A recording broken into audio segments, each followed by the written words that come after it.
Alô!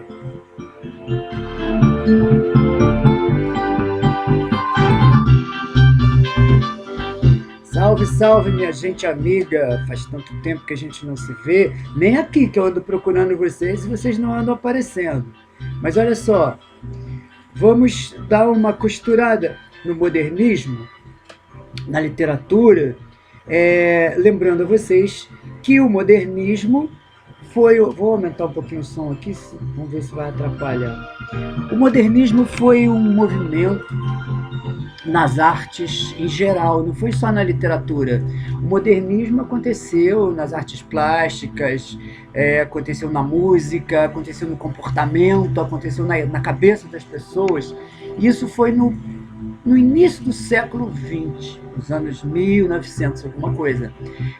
Aqui no Brasil teve um evento, né, que nós já falamos sobre ele, que foi a Semana de Arte Moderna, que aconteceu lá no Teatro Municipal de São Paulo, onde as pessoas se reuniram, as pessoas que tinham esses pensamentos, esses artistas que sofriam influências das vanguardas da Europa, da arte nova que eles conheceram, essas pessoas se reuniram, músicos, artistas plásticos, pintura, escultura, música, poesia, e fizeram um grande evento lá no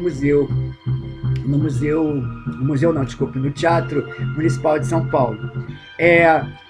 Qual era o objetivo fundamental dos modernistas da primeira fase, que começa lá, esse marco em 1922? Não significa que foi ali naquele momento que começou tudo. As pessoas já estavam desenvolvendo seus trabalhos, já tinha acontecido uma exposição de artes plásticas da Anita Malfatti, tudo isso. Foi criticada por algumas pessoas que acharam que é uma coisa de maluco, uma arte estranha, não consideravam arte. Até o Monteiro Lobato, conhecido de vocês, foi um crítico na época, criticou muito isso. Falou que aquilo era coisa de doidos, de gente paranoica, não era mistificação, não era arte. Criticou bastante num artigo que depois eu vou ler para vocês, chamado Paranoia ou Mistificação. Aliás, esse artigo andou caindo aí em vestibular, em Enem, essas coisas. Vou baixar um pouquinho a música porque eu acho que está alto, né? Bem, então, nesse evento grande, o que a gente viu foi a expressão do modernismo, na verdade, assim, com bastante coisa. Por isso que é tido como um marco a partir dali. O que o modernismo, que aconteceu, aliás, numa data que comemorava 100 anos da independência do Brasil, que vocês lembram que a independência do Brasil aconteceu em 1822. E a Semana de Arte Moderna vai acontecer 100 anos depois, em 1922. Por quê? O que esse evento também queria lembrar e fortificar? A independência, mas a independência dessa vez é a independência cultural do país, valorizando a vida cotidiana brasileira, a nossa cultura, a linguagem popular, trazendo os termos indígenas, trazendo os termos populares, como se falava, a linguagem coloquial, já uma coisa já muito mais desprovida daquela pompa, daquele jeito formal que o Brasil seguia, na verdade, as regras de Portugal. E aí o Brasil começa a querer ter a sua própria cara na sua própria literatura. Então aí é que vai se desenvolver o modernismo.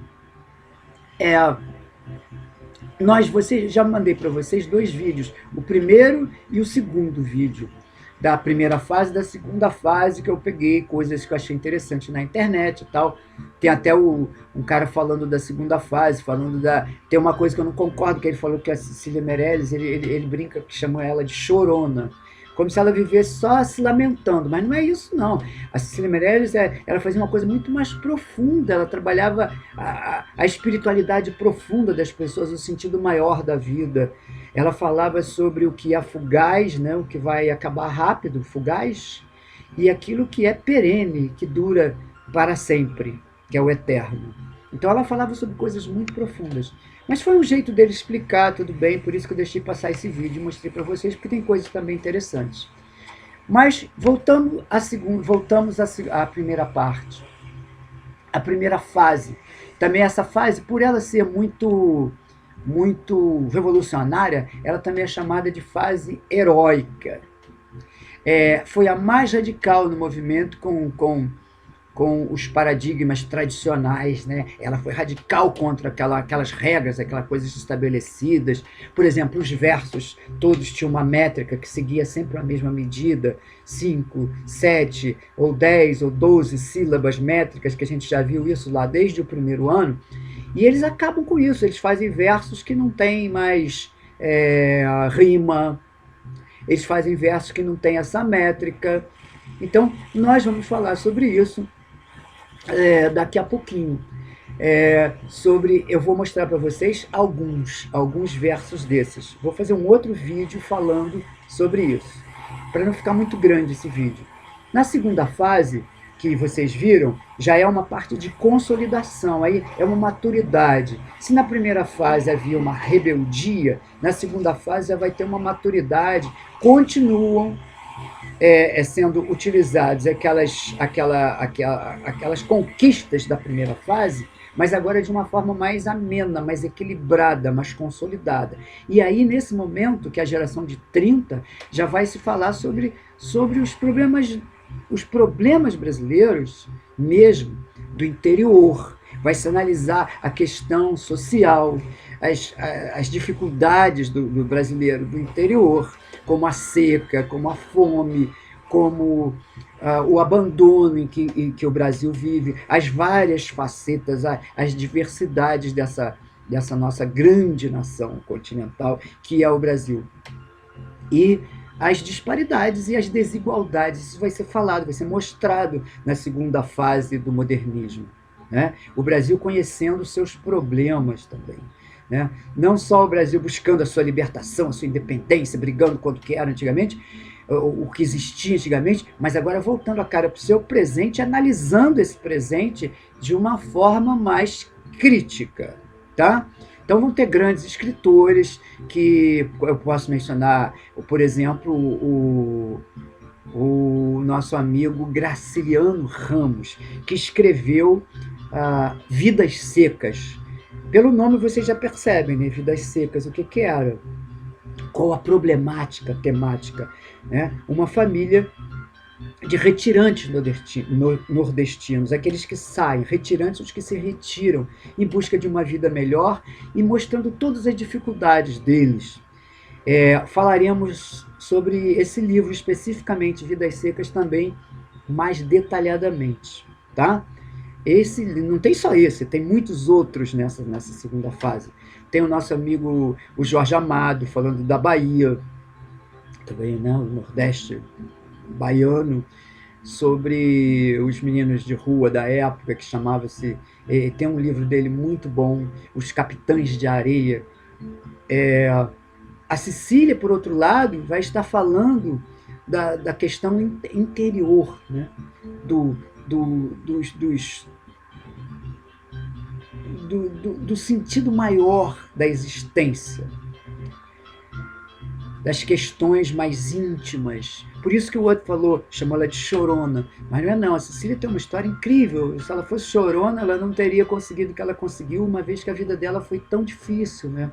A mãe morreu, tem uma série de mortes na história da vida dela. Eu já andei falando isso para algumas pessoas, alguns de vocês já sabem. Mas também nós vamos analisar a Cecília um pouquinho mais. Tem uns vídeos também sobre Cecília muito interessantes. Então temos Cecília, temos Graciliano, temos outros escritores que vão se basear na questão por exemplo, da questão da fazenda, a questão da industrialização, deixa de existir o engenho, passa a ser substituído, o engenho antigo, tradicional, de cana-de-açúcar, aquilo passa a ser substituído pela tecnologia da época, pela industrialização. Isso vai produzir uma série de mudanças na vida das pessoas, no comportamento, na economia, até nas relações pessoais.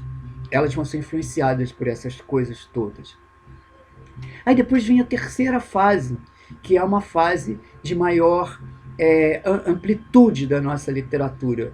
Amplitude por quê? Porque ela não vai mais se preocupar tão só com as questões nacionais ou as questões pessoais muito ligadas à nossa nacionalidade, ao nosso território, à nossa geografia, à nossa política, mas ela vai se ampliar para o mundo, para questões mais universais.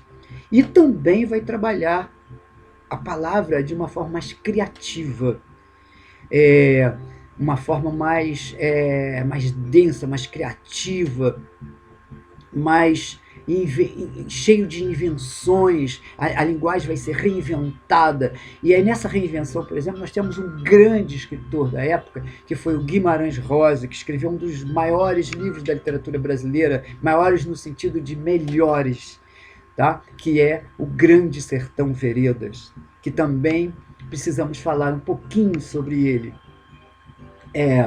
E ele é um livro maravilhoso, meu livro de cabeceira, O Grande Sertão Veredas, conta uma história incrível, de uma forma também muito nova, muito diferente.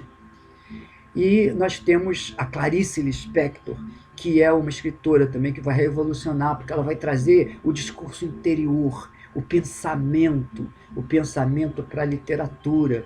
Vai falar de uma forma que ninguém nunca falou. Ela vai inventar palavras, ela vai construir um monólogo interior nos seus textos.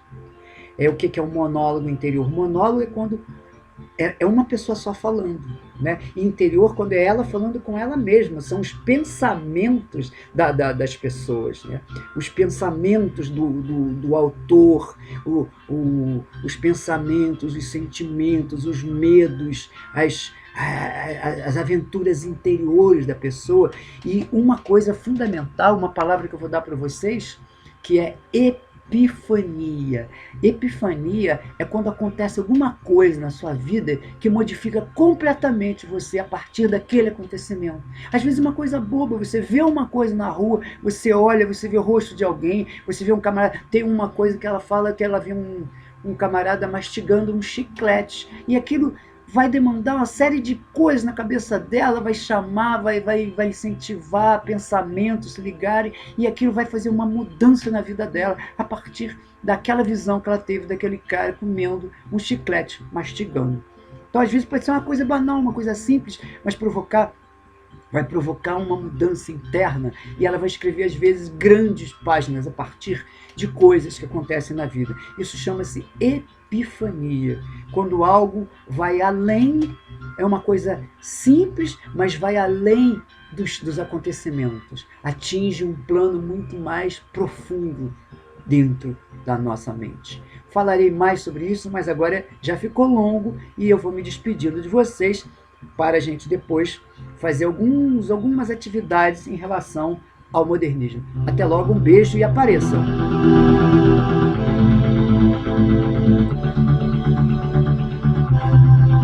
Tchau!